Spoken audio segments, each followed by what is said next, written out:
Do you bounce back and forth between burnout and boredom in the studio? I'm going to give you some tips on how to quit bouncing back and forth between those today here on 5 Minute Mentoring.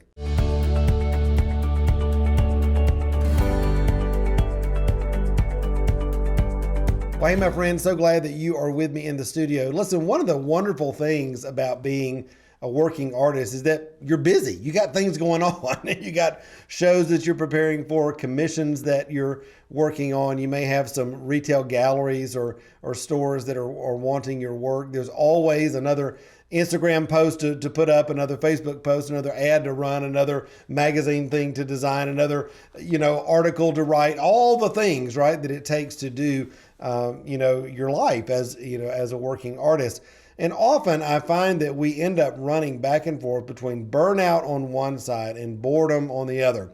When things are great, man, it's cooking. You're in there making and you're doing the stuff and you're like, ah. And then all of a sudden when things slow down, you're like, I'm bored, nothing going on. What am I going to do? And that sort of thing. And I find that going back and forth between burnout and boredom really has to do with the lack of rhythm in your studio practice.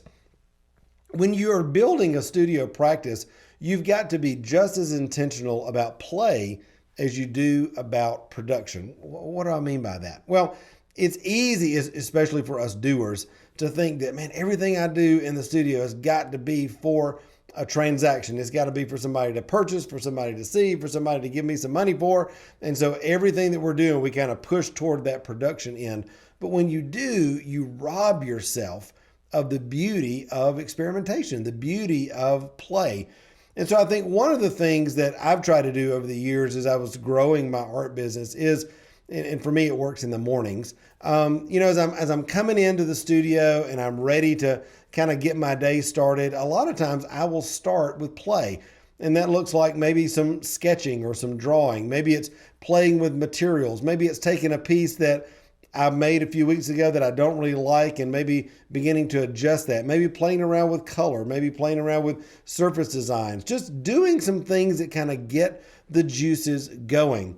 That really helps me to kind of get the cobwebs out, if you will, and begin to get my creative energy flowing in the direction that I want to. That way, when I go to production, I can do so in a place that's really full, in a place that's really energized. Otherwise, if you're in production mode all the time, you will get into burnout for sure, because you can't live in production mode, in fruitfulness mode all the time. There's got to be this rhythm. The opposite is also true though. If you are not in production mode, that is, you don't have a show that you're working toward, you don't have some commissions that you're working toward, you don't have any purpose in your life, then it's really easy to kind of stay in play mode and get bored. You find yourself avoiding the studio because there's nothing to really work toward. You don't have a project that you're working on.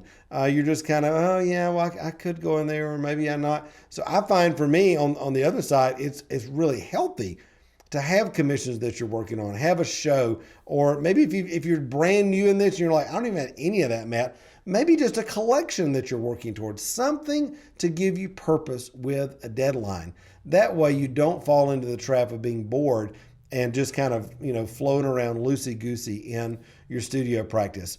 Burnout and boredom are two really, really real things that happen to you. But if you will begin to balance that between production and play, doing the things you need to do to keep you on track, and at the same time, giving yourself the space to play and experiment with new things just as intentionally in your studio, you will find a beautiful rhythm that works for you. I love you, my friend. I hope that encourages you today. Remember, till next time, you were created to thrive. Bye.